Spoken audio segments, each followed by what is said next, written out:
January tang kunmanga sida kugi Manipur pumagi ba state level creative painting competition ama Slopland Public School da pangthok sagani hariba painting competition asi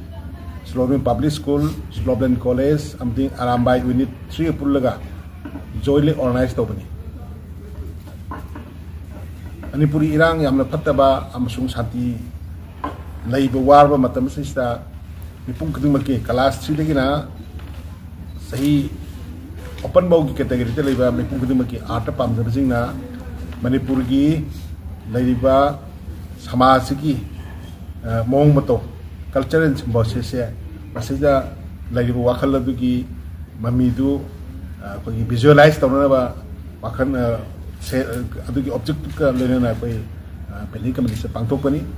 hari bag painting competition segi Theme the impact of cultural symbols on identity of Manipur. Hariba competition nasi the category mari thona lagi ni category A, category B, amdi category C na. Hari category C hai se agang class 3-4 daina horga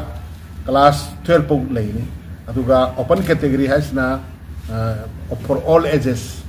Adu puno maki prize Punca laga prize jangkai lagi ni, am sungguh laga mi mana lagi ni. Si gumba painting competition si dah kau na, betul betul theme masih impact of cultural symbols on identity of Manipur na kau na thonjari si kau na bu Manipur na jati Manipur hai lepak si sana lepak Manipur si jati kuncaga marina kundaba. Sahih lising ani ahungi matata civilization lagi ba lamda mamani. Masih dari ba jati kuting maksi, nah, kau lising sahih lising ani orang ini matata kamai ni lagi minerki ke, kamai ni mateng pang minerki, kamai wa minerki ke, kamai taruga kau ni civilization pukul ki ke habis ini, fazaba lagi atuk tegi, hoji pagi sains ki juk pukul lagi ba mari ki, mipun kuting maki, kamati kuting maki, kau cultural contribution hingga civilization ni kamai pukul ki habis ini. Mami itu layu na ikut mereka ikut piu nanti itu pada petang sih hari ini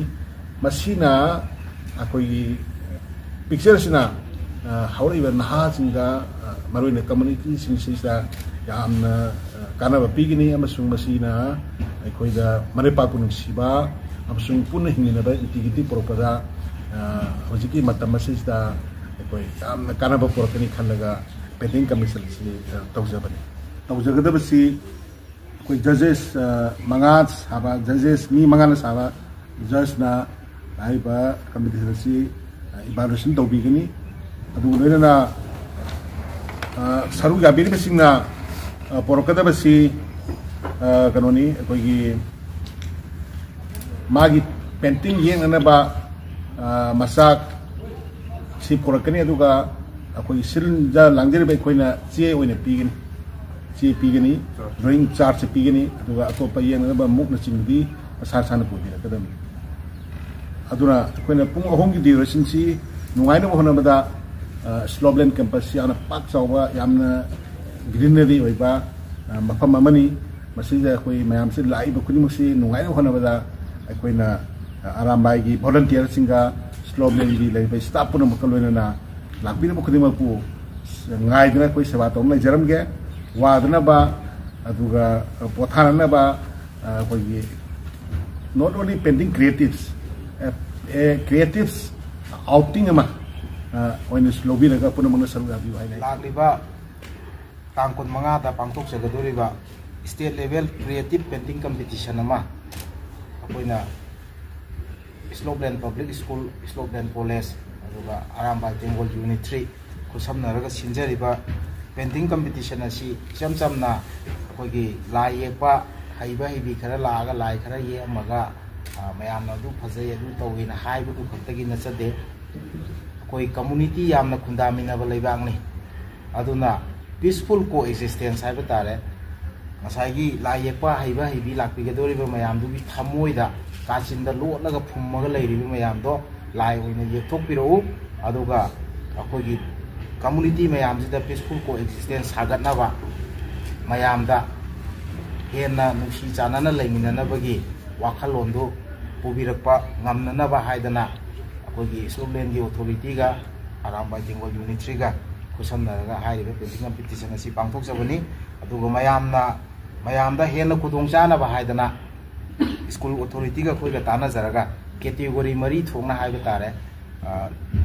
akogi angang gi su lay aduga open gi su lay hai tare aduna mayam pumna magna Manipur gi Kasim Koya da lay biriba kanglup furup naidana mipum khuding magna lai ekpa heibi mayam thokpiro aduga hairiba akogi theme impact of cultural symbiosis on identity of Manipur hairiba theme si mayamda